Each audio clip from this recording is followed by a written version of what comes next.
उत्तर प्रदेश की धरती पर आज विकास का एक नया अध्याय लिखा गया है। प्रधानमंत्री नरेंद्र मोदी ने 594 किलोमीटर लंबे गंगा एक्सप्रेसवे को राष्ट्र को समर्पित कर दिया है, जो सिर्फ एक सड़क नहीं बल्कि उत्तर प्रदेश की प्रगति का नया गलियारा है। मेरठ से प्रयागराज को जोड़ने वाला ये विशाल एक्सप्रेसवे करीब 36,000 करोड़ रुपए की लागत से बनकर तैयार हुआ है, जो अब प्रदेश के पूर्वी और पश्चिमी छोर को बिजली जैसी रफ्तार से जोड़ेगा। बदायूं के लिए तो ये किसी वरदान से कम नहीं है, जहां घटपुरी बिनावर इंटरचेंज पर इस ऐतिहासिक पल का सीधा प्रसारण देख हर चेहरा खुशी से खिल उठा। केंद्रीय राज्य मंत्री BL वर्मा ने इसे बदायूं के भाग्य को बदलने वाला मील का पत्थर बताया है। अब दिल्ली और लखनऊ की दूरियां सिमट जाएंगी और व्यापार के लिए नए द्वार खुलेंगे। इस एक्सप्रेसवे के किनारे विकसित हो रहे 2 औद्योगिक कॉरिडोर न केवल निवेश को आकर्षित करेंगे, बल्कि स्थानीय युवाओं के लिए रोजगार की अपार संभावनाएं भी लेकर आएंगे। बदायूं के 92 किलोमीटर लंबे हिस्से में बने 3 इंटरचेंज, 4 फ्लाईओवर और रामगंगा नदी पर बना भव्य पुल क्षेत्र की तस्वीर बदलने के लिए तैयार है। कभी पिछड़े जिलों में गिना जाने वाला बदायूं अब गंगा एक्सप्रेसवे की रफ्तार के साथ प्रदेश के अग्रणी जिलों की कतार में खड़ा है। ये एक्सप्रेसवे उत्तर प्रदेश के स्वर्णिम भविष्य की वो मजबूत नींव है, जो आने वाली पीढ़ियों के लिए समृद्धि और खुशहाली का मार्ग प्रशस्त करेगी।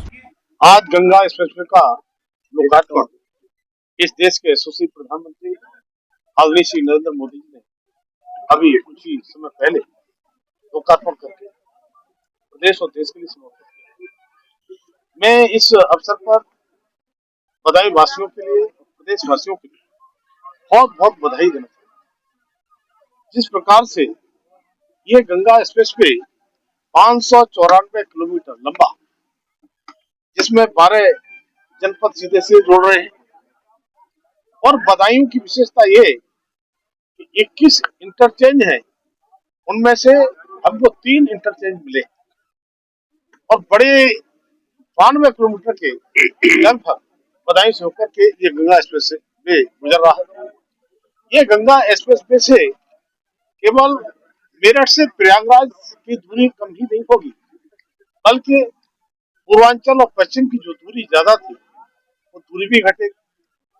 हम यहाँ से कचला गंगा मिलती थी कि बदायूं से सीधे दिल्ली की ट्रेन, वो प्रयास 2 वर्षों से करते करते वो प्रयास में भी सफलता मिली है बदायूं की जनता के आशीर्वाद से। तो मैं कह सकता हूँ कि 13 अप्रैल को उसका जो शुभारंभ किया है और बदायूं, कासगंज, एटा से लेकर के सब लोग सीधी ट्रेन मिली है, उससे चाहे हमारे व्यापारी हो, चाहे हमारे मजदूर, रेहड़ी पटरी के लोग हो, चाहे हमारे किसान भाई हो, चाहे हमारे पढ़ने वाले छात्र हो, शिक्षा के लिए आज वो दिल्ली दूर नहीं दिखाई पड़ती। यहाँ से सुबह को बैठते हैं और शाम को वापस आते हैं, लोग वापस आ सकते हैं। तो इस तरह से लगातार मैं विकास की बात करूं तो बदायूं में हमारे विधायक, हमारे MLC, हमारे जिलाध्यक्ष सबके प्रयासों से आवश्यकता पड़ती है तो मंत्रियों से मिलते हैं, आवश्यकता पड़ती है तो मुख्यमंत्री जी से मिलते हैं, जरूरत पड़ती है तो मुझे भी ले जाते हैं। अभी अपने 18 करोड़ 40 लाख जो माँ गंगा के लिए, सौंदर्यकरण के लिए, घाटों के लिए पैसा जो स्वीकृत हुआ है, आदरणीय हमारे मंत्री कलीबली बाकी 8 तारीख को यहाँ पर आने वाले थे। अब 8 मई को चूंकि मेरा कार्यक्रम की बाहर का है तो आग्रह किया मैं रहूँ तो 16 का और कचला का एक ही दिन कार्यक्रम करें, वो भी इस तरह से विकास के रास्ते जितने हम कहेंगे, चाहे हमारे एक्सप्रेस वे की बात हो, चाहे रूरल सड़कों की बात हो, चाहे फ्लाईओवर और ओवरब्रिज की बात हो, लगातार दोनों सरकारों में हो रहे हैं। तो मैं आज बदायूं की जनता के लिए आज के इस गंगा एक्सप्रेस वे का जो लोकार्पण करके किया है, बहुत बहुत बधाई और शुभकामनाएं देता हूँ। अब बदायूं के लिए, पूरे प्रदेश के लिए और पूरे देश के लिए एक आसान रास्ता, आसान मार्ग उनको सुगमता के साथ तय करेंगे और हरिद्वार से लेकर के प्रयागराज या प्रदेश के किसी भी कोने में जाने के लिए उन्हें ये एक तरह से बहुत ही सुगम बनाने का। लखनऊ की हर बड़ी हलचल, अपराध की सच्ची खबरें, द लखनऊ टाइम्स, सबसे तेज, सबसे सही।